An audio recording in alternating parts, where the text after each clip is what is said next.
O tribunal de Lisboa ecoava com o som de martelos batendo em madeira envelhecida, mas para João, era o rugido de uma tempestade que ele mesmo invocara. 20 anos após ser expulso de casa por um pai que o chamou de aberração, ele agora se erguia como advogado, o terno impecável contrastando com as cicatrizes invisíveis no peito. E ali, no banco dos réus, sentava-se não um estranho, mas sua própria família, o homem que o gerara, a mãe que silenciara, os irmãos que escolheram o silêncio, todos acusados de fraude num testamento que poderia destruir o legado que João jurara reclamar. João apertou o malhete na mão, o coração martelando como se o julgamento fosse seu próprio. Ele havia voltado para Portugal não por vingança cega, mas por uma promessa sussurrada no escuro de noites lisboetas, proteger o amor que o salvara, e expor as mentiras que o quase mataram. Miguel, seu companheiro de alma, observava das sombras da galeria, os olhos castanhos cheios de uma fé que João temia merecer. Mas o passado não perdoava fácil, e naquela manhã de outono, com o Tejo brilhando lá fora como um espelho traidor, João sabia que o primeiro golpe viria do homem que o criara, e que ele próprio teria de desferir o contra-ataque. A sala de audiências do Palácio da Justiça, com suas paredes de azulejos azuis desbotados pelo tempo, parecia sufocar João enquanto ele ajustava a gravata, sentindo o peso de olhares que o perfuravam como lâminas. Ele crescera ali, em Alfama, nas ruas íngremes onde o fado chorava segredos nas noites de verão, mas a casa da família era um forte de silêncios opressivos, construído sobre o orgulho machista de António Mendes, um exportador de vinho do Porto que via o mundo em tons de tradição inabalável. Aos 18 anos, João confessara seu amor por um rapaz da escola, um beijo roubado atrás da sede de Lisboa, sob a chuva fina que lavava os pecados da cidade.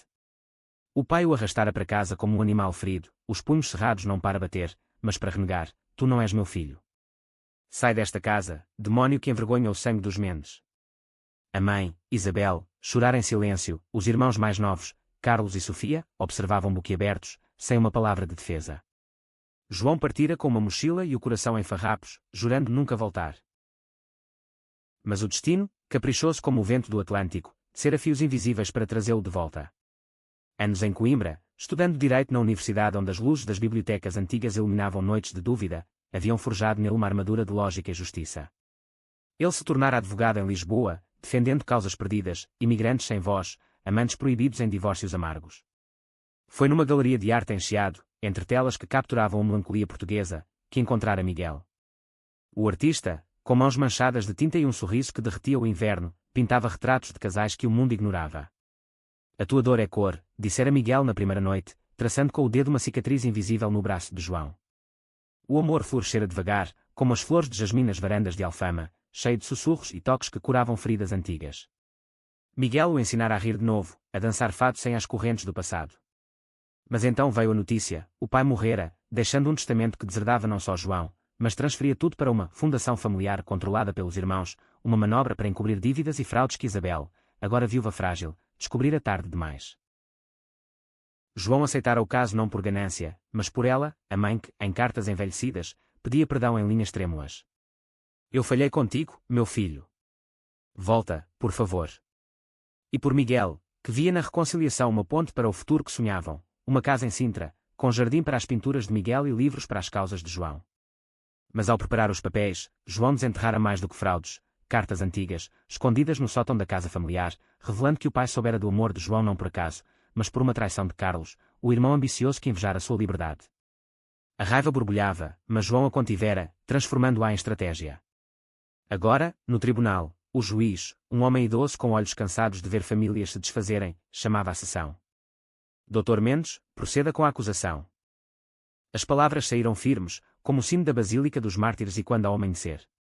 João delineou os fatos: transferências irregulares de fundos da empresa vinícola para contas offshore, assinaturas falsificadas no testamento, tudo orquestrado por Carlos com cumplicidade de Sofia, que gerenciava as finanças. Isabel, pálida como as paredes caiadas de uma igreja de Mafra, testemunhara primeiro, sua voz fraca traindo o medo de enfrentar os filhos. Eles disseram que era pelo bem da família, murmurara ela no depoimento preliminar, os olhos evitando os de João. Mas ele sabia a verdade: era pelo orgulho, pelo medo de que o filho desviado herdasse e expusesse as rachaduras. Enquanto falava, João sentia o olhar do pai, não, o fantasma dele, pairando, mas era Miguel na galeria quem ancorava sua voz, um aceno sutil prometendo: estou aqui. O contra-interrogatório veio como uma rajada de vento do norte. Carlos, com o mesmo queixo quadrado do pai, ergueu-se com ar de superioridade, o terno caro contrastando com o suor na testa. Meu irmão sempre foi dramático, meritíssimo. Ele fugiu de casa por capricho, e agora volta como mártir. Isso é vingança pessoal, não justiça. As palavras cortaram, reabrindo feridas que João pensara cicatrizadas. Sofia, ao lado, baixava os olhos, mas João via o cálculo neles, a irmã que outrora dividira segredos com ele em noites de verão no Tejo, agora aliada ao irmão por lealdade cega. O juiz franziu a testa, pedindo provas, e João as apresentou, extratos bancários, e-mails criptografados, uma gravação de Carlos admitindo a fraude num jantar familiar que Isabel secretamente gravara. A sala murmurou, o ar carregado como antes de uma trovoada sobre o castelo de São Jorge. Mas o verdadeiro golpe veio no recesso. Enquanto João bebia café amargo na cantina do tribunal, Miguel aproximou-se, o perfume de lavanda de sua loção misturando-se ao cheiro de papel velho. Estás a tremer, sussurrou, tocando sua mão sob a mesa. João sorriu fraco, mas os olhos traíam o turbilhão. E se eu estiver errado? E se isso destruir o que resta? Miguel inclinou-se, o rosto iluminado pela luz filtrada pelas janelas altas. O amor não destrói, João. Ele reconstrói. Lembra-te de nós, naquela noite em Belém, quando jurámos enfrentar o mundo juntos. O beijo que se seguiu foi breve, escondido, mas suficiente para reacender a chama. Voltaram à sala renovados, mas o destino reservava uma testemunha surpresa, chamada pelo advogado de Carlos, o antigo namorado de João, Rui, que ele pensara enterrado no passado. Rui entrara na sala como um espectro, o cabelo grisalho precocemente, os olhos carregados de ressentimento.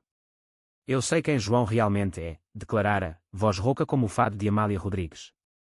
Ele me abandonou por ambição, e agora usa isso para destruir a família. Mentiras tecidas com verdades distorcidas. Sim, eles se separaram em Coimbra, mas não por traição de João, e sim pela pressão de Rui para se esconderem, um armário que João recusara. O coração de João gelou, Miguel, na galeria, apertou os punhos, o ciúme misturando-se à dor. Como Rui soubera do caso. Carlos o trouxera, claro, cavando o passado como um cão farejando fraqueza. O juiz adiou a sessão, e João saiu para o ar fresco da Praça do Comércio, o Tejo lambendo as pedras como um amante traído. Porque agora, murmurou para Miguel, que o seguia como uma sombra leal. Porque o medo deles é maior que o nosso amor, respondeu ele, puxando-o para um abraço que cheirava a tinta fresca e esperança. Naquela noite, no apartamento modesto em Bairro Alto, com vista para as luzes tremulosentes da cidade, João e Miguel desataram um nó.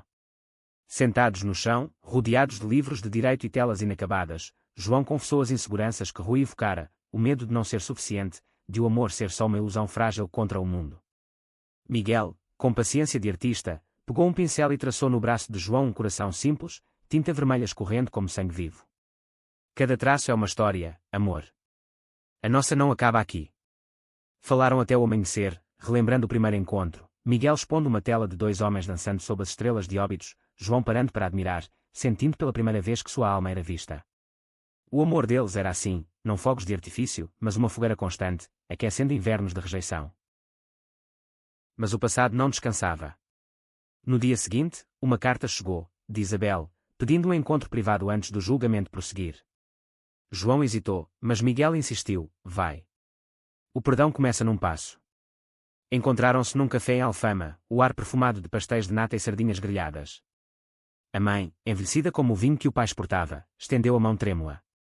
Eu sabia, João. Sobre ti, sobre o teu coração. Mas teu pai. Ele carregava demónios seus próprios, da guerra colonial, do medo de ser fraco. Lágrimas caíram, e pela primeira vez, ela falou do silêncio dela, eu escolhi a paz falsa, mas agora vejo o custo. Revelou mais, Carlos não era só ambicioso, ele próprio lutava com segredos, um casamento infeliz que o levava às fraudes para sustentar aparências. Sofia, por sua vez, protegia o irmão por culpa, ela vira o pai expulsar João e não intervira, carregando o remorso como uma cruz. O encontro abalou João, plantando sementes de dúvida. Voltou ao tribunal com o peito apertado, pronto para o depoimento de Rui. Mas em vez de confrontar diretamente, João optou pela verdade nua. Rui, nós éramos jovens, assustados. Eu parti porque precisava de ar, não por maldade. E hoje, defendo não só minha mãe, mas a família que poderíamos ter sido. A sala silenciou. Rui, desarmado, baixou a cabeça, murmurando desculpa, que ecoou como um sino rachado. Carlos, furioso, tentou contra-argumentar, mas as provas eram irrefutáveis. O juiz marcou o verdito para a semana seguinte, e João saiu para o sol de meio-dia, Miguel esperando com um buquê de flores silvestres colhidas em Monsanto. Vencemos uma batalha, disse ele, beijando a testa de João. Mas o verdadeiro teste viria, uma reviravolta que ninguém previra, um segredo do pai que mudaria tudo. Os dias que se seguiram foram uma dança tensa entre esperança e tormenta. João mergulhou em arquivos da família, desenterrando documentos do século XIX. Os mentes descendiam de navegadores que cruzaram oceanos, mas também de inquisidores que queimavam diferenças. O pai, António, herdara esse legado duplo, o explorador e o juiz impiedoso. Numa noite chuvosa, enquanto Lisboa se lavava sob aguaceiros atlânticos, Miguel pintava furiosamente, capturando a silhueta de João contra a janela, o rosto marcado por sombras de dúvida. "O que te assombra?", perguntou, o pincel parado no ar. João confessou o medo mais profundo. E se o confronto no tribunal não curasse, mas rompesse o laço frágil com Isabel? E se Carlos e Sofia o vissem para sempre como irmão traidor? Miguel largou o pincel, puxando-o para o sofá gasto, onde se aninharam como amantes em fuga. "O teu coração é o mapa, João. Cego, e eu sigo contigo." Fizeram amor com palavras, não corpos, promessas sussurradas de viagens a Évora, de noites em que o mundo seria só deles. Então veio o golpe, uma chamada de Sofia, voz quebrada como vidro estilhaçado. "Vem à casa, João. Antes que seja tarde." Ele foi, sozinho, o coração batendo ao ritmo das escadas rangentes da moradia em Alfama. Lá, encontrou não armadilha, mas confissão. Sofia, com lágrimas escorrendo, entregou uma carta do pai, escrita na cama de morte, endereçada a João. "Eu errei, filho. O meu orgulho matou-nos a ambos. Protege a tua mãe, e perdoa-me se puderes." Mas havia mais. Carlos, embriagado pelo vinho do Porto, admitira a fraude não por ganância pura, mas para esconder seu próprio segredo, um caso com um homem, um colega de negócios, que o aterrorizava expor. "Eu invejava-te, irmão. Tu foste livre, eu sou prisioneiro." O ar da casa, outrora sufocante, pareceu clarear. João não perdoou de imediato, mas viu neles ecos de si mesmo, almas partidas pelo mesmo machado da tradição portuguesa, onde o amor ousado era tabu. A notícia abalou o julgamento. No dia do verdito, o tribunal lotado cheirava a atenção, como o ar antes de um espetáculo de touros em Salvaterra. João, ao lado de Isabel, que agora segurava sua mão abertamente, apresentou a carta como evidência de boa-fé, propondo um acordo, restituição dos fundos, divisão equitativa e terapia familiar para curar feridas. Carlos, com olhos vermelhos, acenou. Sofia chorou abertamente. O juiz, tocado pela humanidade crua, aprovou, declarando: "A justiça não é só lei, é reconciliação." A família emergiu para o sol de Lisboa, o Tejo brilhante como bênção. Miguel esperava na escadaria, abraçando João com força que dizia tudo. Naquela noite, em jantar improvisado na casa antiga, sardinha grelhada, vinho tinto, fado suave ao fundo, as barreiras caíram. Carlos confessou seu amor escondido, Sofia prometeu ser a irmã que falhara em ser, Isabel dançou com João como em infâncias perdidas. Mas o clímax não terminara.